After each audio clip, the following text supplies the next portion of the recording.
Hello NEET aspirants, welcome to Elegate electronics. MCC result ಬಂದಾಯಿತು, KA result ಬಂದು ತುಂಬ ದಿನ ಆಯಿತು. ಈಗ ಚಾಯ್ಸ್ ಎಂಟ್ರಿ ಮಾಡುವ ಸಮಯ. ಚಾಯ್ಸಸ್ ಬಗ್ಗೆ ಚೆನ್ನಾಗಿ ತಿಳ್ಕೊಂಡಿದ್ದೀರಾ ಅಂದ್ಕೊಂಡಿದ್ದೀನಿ.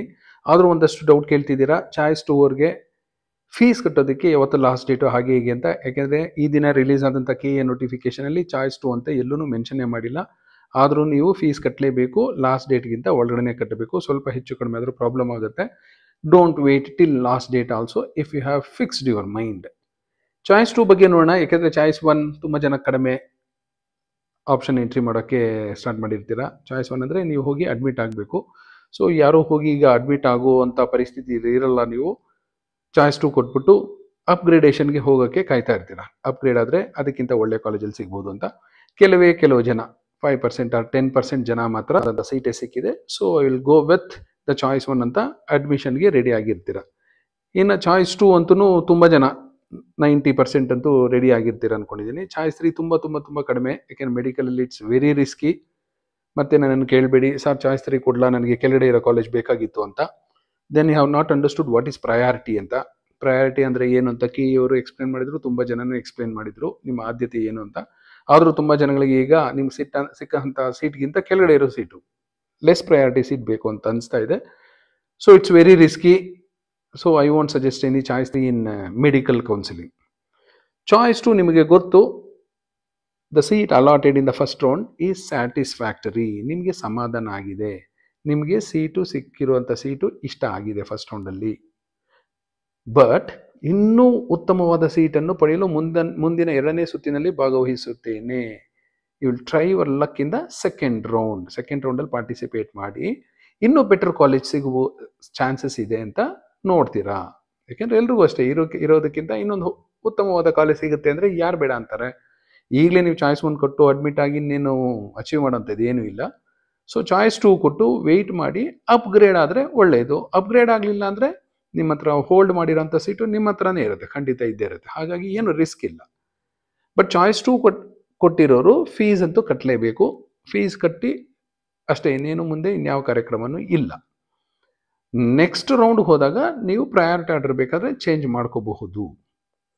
ಇನ್ನು ನೆಕ್ಸ್ಟ್ದು ಓದ್ಬಿಡ್ತೀನಿ. ನೆಕ್ಸ್ಟ್ ರೌಂಡಲ್ಲಿ ನಿಮ್ಗೆ ಏನಾದರೂ ಹೈಯರ್ ಆರ್ಡರ್ ಆಪ್ಷನ್ಸು ಏನಾದ್ರೂ ಸೀಟ್ ಅಲಾಟ್ ಆಯಿತು ಅಂದ್ಕೊಳ್ಳಿ. ಈಗ ಒಂದು 50ನೇ ಕಾಲೇಜು ಅಲಾಟ್ ಆಗಿದೆ ನಿಮಗೆ. ಸೊ ಕೆಳಗಡೆ ಇರೋ ಕಾಲೇಜುಗಳೆಲ್ಲ ಡಿಲೀಟ್ ಆಗುತ್ತೆ. 51, 52, 53 ಏನೇನಿರುತ್ತೆ ಎಲ್ಲ ಡಿಲೀಟ್ ಆಗುತ್ತೆ. 1 to 49 ಮಾತ್ರ ಡಿಸ್ಪ್ಲೇ ಮಾಡುತ್ತೆ ನಿಮಗೆ. ಈ 1 to 49ನಲ್ಲಿ ಸೆಕೆಂಡ್ ರೌಂಡಲ್ಲಿ ನಿಮ್ಗೆ ಯಾವ್ಯಾವ್ದು ಇಷ್ಟ ಇಲ್ವೋ ಅದನ್ನೆಲ್ಲ ರಿಮೂವ್ ಮಾಡ್ಬೋದು. ಪ್ರಯಾರಿಟಿ ಆರ್ಡರ್ ಚೇಂಜ್ ಮಾಡ್ಕೋಬೋದು, ಏನು ಬೇಕಾದರೂ ಮಾಡ್ಬೋದು, ಎಕ್ಸೆಪ್ಟ್ ಆ್ಯಡಿಂಗ್ ನ್ಯೂ ಕಾಲೇಜಸ್. ನೀವು ಹೊಸದಾಗಿ ಯಾವುದೂ ಕಾಲೇಜ್ ಸೇರಿಸೋದಕ್ಕೆ ಆಗುವುದಿಲ್ಲ.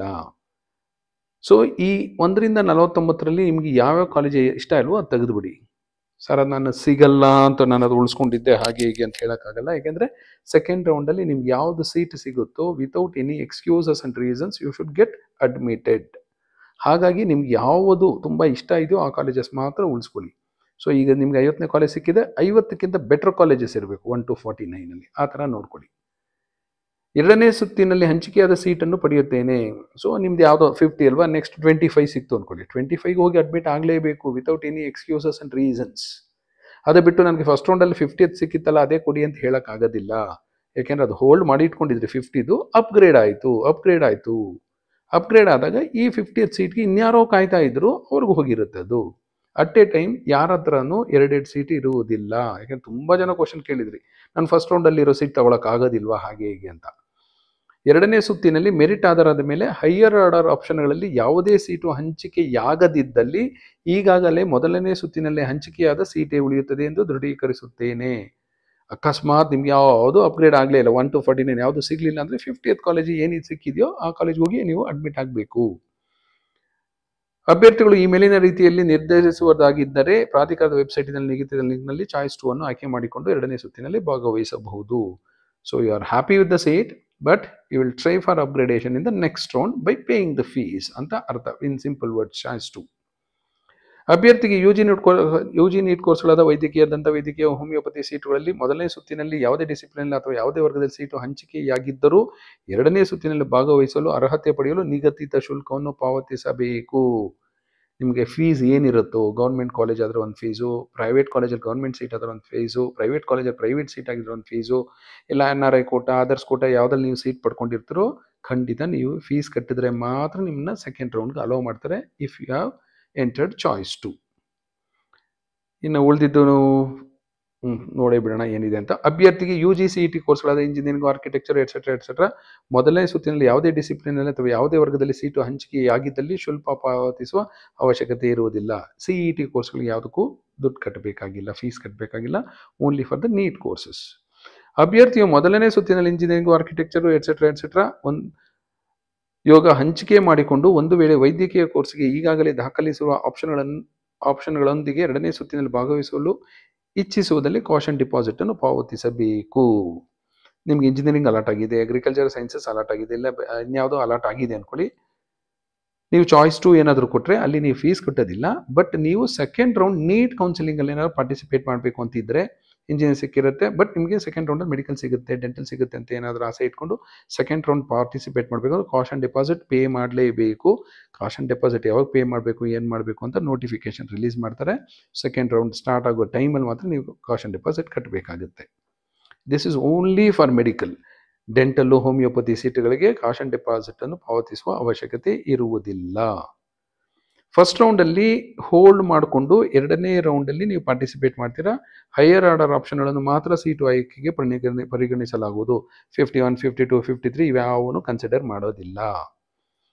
ಸೊ ಚಾಯ್ಸ್ 2 ಅಂದರೆ ಎರಡನೇ ಸುತ್ತಿನಲ್ಲಿ ಭಾಗವಹಿಸಲು ಇಚ್ಛಿಸಿರುತ್ತಾರೆ. You want to participate in the second round ಅಂತ. ಮೊದಲನೇ ಸುತ್ತಿನಲ್ಲಿ ಹಂಚಿಕೆಯಾದ ಸೀಟಿಗಿಂತ ಉತ್ತಮವಾದ ಸೀಟನ್ನು ಆಯ್ಕೆ ಮಾಡಿಕೊಳ್ಳಲು ಭಾಗವಹಿಸುತ್ತಾರೆ. ಸೆಕೆಂಡ್ ರೌಂಡಲ್ಲಿ ಯಾಕೆ ಪಾರ್ಟಿಸಿಪೇಟ್ ಮಾಡ್ತಾರೆ ಅಂದರೆ ಇನ್ನೂ ಬೆಟರ್ ಕಾಲೇಜ್ ಸಿಗುತ್ತೆ, ಅಪ್ಗ್ರೇಡ್ ಆಗುತ್ತೆ ಅನ್ನೋ ಆಸೆಯಿಂದ ಸೆಕೆಂಡ್ ರೌಂಡ್ಗೆ ಹೋಗ್ತಾರೆ. ಅಪ್ಗ್ರೇಡ್ ಆಗಿಲ್ಲ ಅಂದರೆ ಅದೇ ಸೀಟು ಯಾವ್ದು ಹೋಲ್ಡ್ ಮಾಡ್ಕೊಂಡಿರ್ತೀರೋ ಅದೇ ಸೀಟ್ ಇರುತ್ತೆ.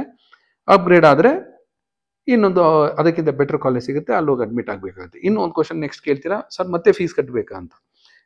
Remember, you pay the fees to the KEAಗೆ ಫೀಸ್ ಕಟ್ಟೋದು ನೀವು, ಕಾಲೇಜ್ಗಲ್ಲ. ಆ ಚಲನ್ನಲ್ಲಿ ಕಾಲೇಜ್ ನೇಮ್ ಮೆನ್ಷನ್ ಮಾಡಿರ್ತಾರೆ. ನಿಧಾನವಾಗಿ KE ಅವರು ಎಲ್ಲರ ಫೀಸ್ಗಳು ಆಯಾ ಕಾಲೇಜ್ಗೆ ನಿಧಾನವಾಗಿ ಟ್ರಾನ್ಸ್ಫರ್ ಮಾಡ್ತಾರೆ. ಸೊ ನೀವು ಎಷ್ಟನೇ ರೌಂಡಲ್ಲಿ ಬೇಕಾದರೂ ನೀವು ಸೀಟ್ ತಗೊಳ್ಳಿ, ನೀವು ಫೀಸ್ ಕಟ್ಟಿದರೆ ಯಾವ್ದು ಕಾಲೇಜ್ ಚೇಂಜ್ ಆಗಿರುತ್ತೋ ಆ ಕಾಲೇಜ್ಗೆ ಫೀಸು ಟ್ರಾನ್ಸ್ಫರ್ ಮಾಡೋ ಜವಾಬ್ದಾರಿ KEದು. ನೀವೇನು ತಲೆ ಕೆಡಿಸ್ಕೋಬೇಡಿ. ಗಮನಿಸಿ, ಅಭ್ಯರ್ಥಿ ತಮ್ಮ ರ್ಯಾಂಕ್ ಈಗ ತಲೆ ಕೆಡಿಸ್ಕೊಳ್ಳೋದು ಬೇಡ, ಅದು ಸೆಕೆಂಡ್ ರೌಂಡಲ್ಲಿ ತಲೆ ಕೆಡಿಸ್ಕೊಳ್ಳೋಣ. So in simple words, choice 2 ಯಾರು ಕೊಡ್ತೀರಾ ಅಂದರೆ ನಿಮ್ಗೆ ಸೀಟ್ ಇಷ್ಟ ಇದೆ, but you want to participate in second round. ಸೆಕೆಂಡ್ ರೌಂಡಲ್ಲಿ ಪಾರ್ಟಿಸಿಪೇಟ್ ಮಾಡಬೇಕು ಅಂದರೆ ಫೀಸ್ ಕಟ್ಟಬೇಕು. ಅದು ಏನು ಲಾಸ್ಟ್ ಡೇಟ್ ಇದೆ ನೋಡ್ಕೊಳ್ಳಿ. ನನ್ನ ಪ್ರಕಾರ 18th August ಅನ್ಸುತ್ತೆ, ಬಟ್ ಅದಕ್ಕಿಂತ ಮೊದಲೇ ಫೀಸ್ ಕಟ್ಟಿ. ಫೀಸ್ ಕಟ್ಟೋದಕ್ಕೆ ಚಲನ್ ಡೌನ್ಲೋಡ್ ಮಾಡಿಕೊಂಡು ಬ್ಯಾಂಕ್ಗೆ ಹೋಗಿ ದುಡ್ಡು ಕಟ್ಟಬಹುದು, ಇಲ್ಲ ಆನ್ಲೈನಲ್ಲಿ ದುಡ್ಡು ಕಟ್ಬೋದು. ಆನ್ಲೈನಲ್ಲಿ ದುಡ್ಡು ಕಟ್ಟಿದ್ರೆ ಟ್ರಾನ್ಸಾಕ್ಷನ್ ID ಅನ್ನೋದನ್ನ ಕರೆಕ್ಟಾಗಿ ನೋಟ್ ಮಾಡಿ ಇಟ್ಕೊಂಡಿರಿ, ಪ್ಲಸ್ ಸ್ಕ್ರೀನ್ ಶಾಟ್ ನೀವು ದುಡ್ಡು ಪೇ ಮಾಡಿರೋದು ಸಹ ಮಾಡಿ ಇಟ್ಕೊಂಡಿದ್ರೆ ಒಳ್ಳೆಯದು. But I recommend download the challan, go to the bank and pay it. ಯಾವ ಬ್ಯಾಂಕ್ಗೆ ಹೋಗಬೇಕು ಅಂದರೆ ಯಾವ ಬ್ಯಾಂಕಿಗೆ ಬೇಕಾದ್ರೂ ಹೋಗ್ಬೋದು. ನಿಮ್ಮ ಅಕೌಂಟು ಯಾವ ಬ್ಯಾಂಕಲ್ಲಿ ಇರುತ್ತೋ ಆ ಬ್ಯಾಂಕಿಗೆ ಹೋಗಿ. ಯಾವ ಅಕೌಂಟಿಂದ ಟ್ರಾನ್ಸ್ಫರ್ ಮಾಡಬೇಕು, ನಿಮ್ಮ ಅಕೌಂಟು ಇಲ್ಲ ಅಂದರೆ ನಿಮ್ಮ ಪೇರೆಂಟ್ ಅಕೌಂಟ್, ನಿಮ್ಮ ತಾಯಿದು, ನಿಮ್ಮ ತಂದೆದು, ನಿಮ್ಮದು ಅಂತ KE ಹೇಳುತ್ತೆ. ಬಟ್ ನಿಮ್ಮ ಅಣ್ಣದು, ತಮ್ಮದು, ಇಲ್ಲ ಪಕ್ಕದ ಮನೆಯವ್ರದ್ದು ಇನ್ಯಾರೋ ಕೊಡ್ತಿರ್ತಾರೆ, ಅವರಿಂದ ಮಾಡಿದ್ರು ಏನೂ ತೊಂದರೆ ಇಲ್ಲ. ಯಾಕೆ ಅವರು ನಿಮ್ಮದು ಮತ್ತು ನಿಮ್ಮ ಪೇರೆಂಟ್ಸ್ ಅಂತ ಹೇಳ್ತಾರೆ ಅಂದರೆ, ಯಾವಾಗಾದ್ರೂ ಫೀಸ್ ರಿಟರ್ನ್ ಆಗಬೇಕು, ಇಲ್ಲ ಫೀಸ್ ಅಡ್ಜಸ್ಟ್ಮೆಂಟ್ ಆಗಬೇಕು ಅಂದರೆ ಆ ಅಕೌಂಟ್ಗೆ ವಾಪಸ್ ಹೋಗುತ್ತೆ. ಯಾವ ಅಕೌಂಟಿಂದ ಪೇ ಮಾಡಿರ್ತಾರೋ ಆ ಅಕೌಂಟ್ಗೆ ರಿಟರ್ನ್ ಬರುತ್ತೆ. ಹಾಗಾಗಿ ಅವರು ನಿಮ್ಮ ಅಕೌಂಟು ಇಲ್ಲ ನಿಮ್ಮ ಪೇರೆಂಟ್ಸ್ ಅಕೌಂಟಿಂದ ಟ್ರಾನ್ಸ್ಫರ್ ಮಾಡಿ ಅಂತಾರೆ. So choice 2 is the best option for medical aspirants. ಯೋಚನೆ ಮಾಡಿ. ಚಾಯ್ಸ್ 1 ಆ್ಯಂಡ್ ಚಾಯ್ಸ್ 2 ಕೊಟ್ಟರೆ ಫ್ರೀಸ್ ಆಗಿಬಿಡುತ್ತೆ, ಆಮೇಲೆ ಚೇಂಜ್ ಮಾಡ್ಕೊಳ್ಳೋದಕ್ಕಾಗೋದಿಲ್ಲ. ಚಾಯ್ಸ್ 3 ಆ್ಯಂಡ್ ಚಾಯ್ಸ್ 4 ಕೊಟ್ಟರೆ ಲಾಸ್ಟ್ ಡೇಟ್ ಒಳಗಡೆ ನೀವು ಚೇಂಜ್ ಮಾಡ್ಕೋಬಹುದು. ಬಟ್ ಈ ಥರದ್ದೆಲ್ಲ ತುಂಬ ಸರ್ಕಸ್ ಮಾಡೋಕ್ಕೆ ಹೋಗ್ಬೇಡಿ. ಕರೆಕ್ಟಾಗಿ ಯೋಚನೆ ಮಾಡಿ, ಮನೇಲಿ ಡಿಸ್ಕಸ್ ಮಾಡಿ, ಕರೆಕ್ಟಾಗಿ ನೋಡಿಕೊಂಡು ಚಾಯ್ಸ್ ಎಂಟ್ರಿ ಮಾಡಿ. ನಾನು 2 ಮಾಡಬೇಕಾಯಿತು 3 ಮಾಡಿಬಿಟ್ಟಿದ್ದೀನಿ ಅಂತೇನೋ ಅಂದ್ಕೊಂಡು KE ಹತ್ರ ಹೋಗುವಂಥ ಪರಿಸ್ಥಿತಿ ತಂದುಕೊಡಬೇಡಿ. ಎನಿವೇ ಫಸ್ಟ್ ರೌಂಡ್ ಸ್ಟಾರ್ಟ್ ಆಗಿದೆ, ಖುಷಿಯಾಗಿ ಪಾರ್ಟಿಸಿಪೇಟ್ ಮಾಡಿ. ಚಾಯ್ಸ್ 2 ಕೊಟ್ಟು ಅಪ್ಗ್ರೇಡೇಷನ್ಗೆ ಹೋದರೆ ಅಪ್ಗ್ರೇಡ್ ಆಗೋ ಚಾನ್ಸಸ್ಸು ಜಾಸ್ತಿ ಇದೆ. ಹಾಗಾಗಿ ಗೋ ಫಾರ್ ಚಾಯ್ಸ್ 2 ಅನ್ನೋದು ನನ್ನ recommendation. Thank you and all the best for your counselling.